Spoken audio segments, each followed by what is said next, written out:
వేదిక వేసి యూట్యూబ్ వీక్షకులందరికీ నమస్కారం. నేను మీ డాక్టర్ నవలపల్లి మహేశ్చంద్ర భరద్వాజను, హైదరాబాద్ నుంచి. జ్యోతిష్యం, జాతకం అనేది, వాస్తుడు అనేది ఉచితంగా చెప్పొచ్చు కదా, దానికి కూడా ఈ దక్షిణల ఫీజులు పైసలు ఇవ్వాలా? మీకే పుణ్యం కదా. జ్యోతిష్యాన్ని నమ్ముకోవాలి కానీ అమ్ముకోకూడదు. మీకే మంచిది కదా, మీకే పుణ్యం ఉంటుంది. ఈ జ్యోతిష్యాన్ని ఉచితంగా చెప్పాలి, జ్యోతిష్యాన్ని నమ్ముకోవాలి కానీ అమ్ముకోకూడదు, మీకే పుణ్యం ఉంటుంది కదా. ఇలాంటి మాటలు మాట్లాడే వాళ్ళకు నేను ఒక చిన్న విన్నపం చేస్తాను, రిక్వెస్ట్ చేస్తున్నా. ప్రతి జ్యోతిష్కుని కూడా లేచిన పంచి నిద్రపోయినాక కూడా కొన్ని ఖర్చులతో కూడుకున్న బాధ్యతలు ఉంటాయి. సో ఈ బాధ్యతలు నిర్వర్తించాలంటే ఎవరు ఎలా నడుస్తుంది? ఇవాళ కష్టపడితేనే సరిగ్గా డబ్బులు రావడం లేదు, వచ్చిన డబ్బులు సరిపోవడం లేదు. అలాంటిది ఫ్రీ నేర్పాలంటే ఎలా కుదురుతుంది? ఒకరికి జ్యోతిష్యం, వాస్తు జ్ఞానం రావాలంటే దానికి ఎంతో కృషి చేస్తాడు, ఎంతో టైం వెచ్చిస్తాడు, ఎన్నో బుక్స్ కొంటాడు, ఎంతోమంది దగ్గర నేర్చుకుంటాడు.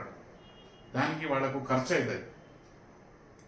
ఈ ఫ్రీగా చెప్పిన వాళ్లకు చెప్పు అని సలహాలు ఇచ్చే వాళ్ళకు మేము చెప్తలేము, ఫలానా వాళ్ళు చెప్పడం లేదా, మీరే అడుగుతారు డబ్బులు, మీరే గుర్దక్షిణ అంటారు, మీది కమర్షియల్ మైండ్. ఇలాంటి వాళ్ళకి నేను ఒక రిక్వెస్ట్ చేసేది ఏంటంటే, దయచేసి మీకున్న ఆదాయం ఏదో ఉంటుంది, ఆదాయం నెల జీతము, లేకుంటే వ్యాపారంలో వచ్చే లాభాలు, లేకుంటే పెన్షన్లో, ఇండ్ల కిరాయిలో ఏదో ఒక ఆదాయం లేకుండా అయితే ఏ కుటుంబం ఎవరు పోషించలేరు కదా.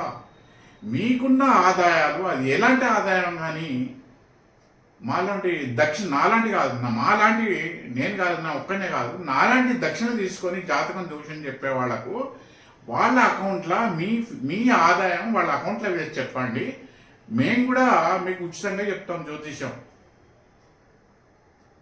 కడుపు నిండా అన్నం తిని ఉపాసం ఉండే వాళ్ళకు నీతులుగా చెప్పడం, మీ ఆదాయం మా అకౌంట్లలో వేయండి, మీకు కూడా మేము మిగతాగా అందరికీ చెప్తాం. లేకుంటే గవర్నమెంట్ నుంచి మాకు ఉద్యమం ఇప్పియండి, జ్యోతిషం గురించి మాకు ఉద్యమం నెలకింత అని చెప్పి ఇప్పియండి.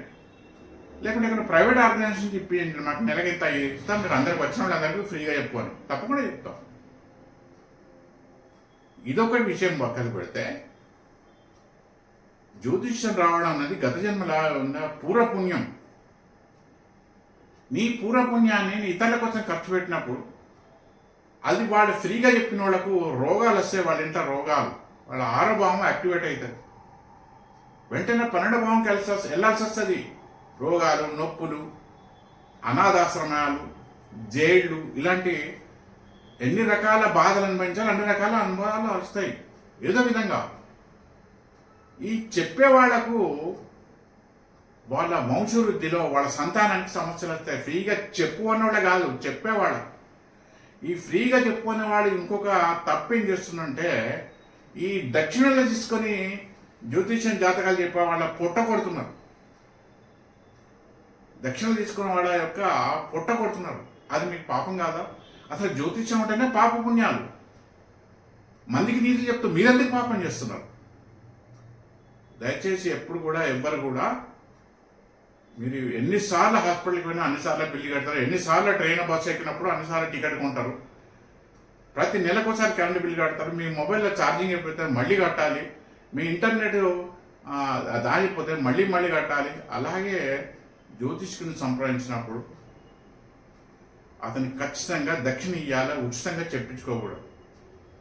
శ్రీకృష్ణుని సందీపుని యొక్క చరిత్ర తెలిసిన వాళ్ళు, మహాభారతంలో శ్రీకృష్ణుడు సాందీపముని యొక్క చరిత్ర తెలిసిన వాళ్ళు పొరపాటున కూడా ఇతరులకు జ్యోతిష్యం, జాతకాలు ఉచితంగా చెప్పాలి కదా, మీకే పుణ్యం ఉంటుంది కదా అని ఇలాంటి మాటలు మాట్లాడు. దయచేసి అందరికీ నేను ఎక్కువ అలాంటి ఈ ఉచిత సలహాలు ఇచ్చే వాళ్లకు, ఉచితంగా ఆశయించే వాళ్లకు నేను చెప్పే ఒకే ఒకటి ప్రశ్న, ఈ ప్రపంచంలో ఎవరు ఉచితంగా సర్వీస్ చేస్తున్నారు? ఒక ఉద్యోగం కావచ్చు, వ్యాపారం కావచ్చు, ఎవరైనా కానీ ఉచితంగా సర్వీస్ చేస్తుంటారు, వాళ్ళ వృత్తిలో చేస్తుంటారు. ఒకవేళ ఉచితంగా చేసేది ఉంటే వాళ్ళ కుటుంబం ఎలా బతకాలి? అది మీరు ఆలోచిస్తున్నారా? మరోసారి గుర్తు చేస్తున్నా, మీకున్న ఆదాయం, జీతం కానీ, పెన్షన్ కానీ, ఇండ్ల కిరాయిలు కానీ, ఏదైనా కానీ మీరు మా అకౌంట్లో వేయండి. మొత్తం అందరికి ఎవరెవరు ఫ్రీగా ఎందుకు చెప్పారో నేను కూడా చూస్తాను. ఎవరైనా నా అకౌంట్లో చెప్తే నేను ఫ్రీగా వేస్తే నేను ఫ్రీగా చెప్పడానికి రెడీగా ఉన్నాను. కనుక నేను దీన్ని రిక్వెస్ట్ చెప్తున్నాను, దయచేసి ఈ ఉచితాలు ఇచ్చి ఉచితంగా చెప్పాలని ఇలాంటి మాట దయచేసి రెండు చేతులు ఎత్తి మాట్లాడుతున్నా. అది మీకే నష్టం. మీ కష్టం అనేది, మీ నష్టం అనేది ఇప్పుడు తెలియదు. కొన్ని రోజుల తర్వాత దానికి మీ సంతానానికి, మీ వంశవారసులకు సమస్యలు వచ్చినప్పుడు కూడా అప్పుడు నువ్వు చేసిన ఈ పాపం దానికే కారణం అని తెలుస్తుంది. లేకుంటే నీ దగ్గర ఎంత కోట్ల సంపాదన ఉన్నా నువ్వు తిండి సరిగా తినలేవు. అలాంటి రోగాలు వస్తాయి. కనుక మీరు మంచిగా ఉండాలి, ఈ జ్యోతిషం జాగ్రత్త వాళ్ళు మంచిగా ఉండాలనుకుంటే ఈ పిచ్చి పిచ్చి సలహాలు ఫ్రీగా చెప్పచ్చు కదా, పుణ్యం వస్తుంది కదా అని చెప్పి ఇలాంటి సలహాలు ఇవ్వకండి. నా అభిప్రాయం చాలామందికి నచ్చదు. నచ్చిన వాడు నా ఈ వీడియోని లైక్ చేసి, షేర్ చేసి, నా వేదిక వేసి వీడియో ఛానల్ సబ్స్క్రైబ్ చేసి ప్రోత్సహించాలని కోరుతున్నాను. నమస్కారం. శుభాకాంక్షలు.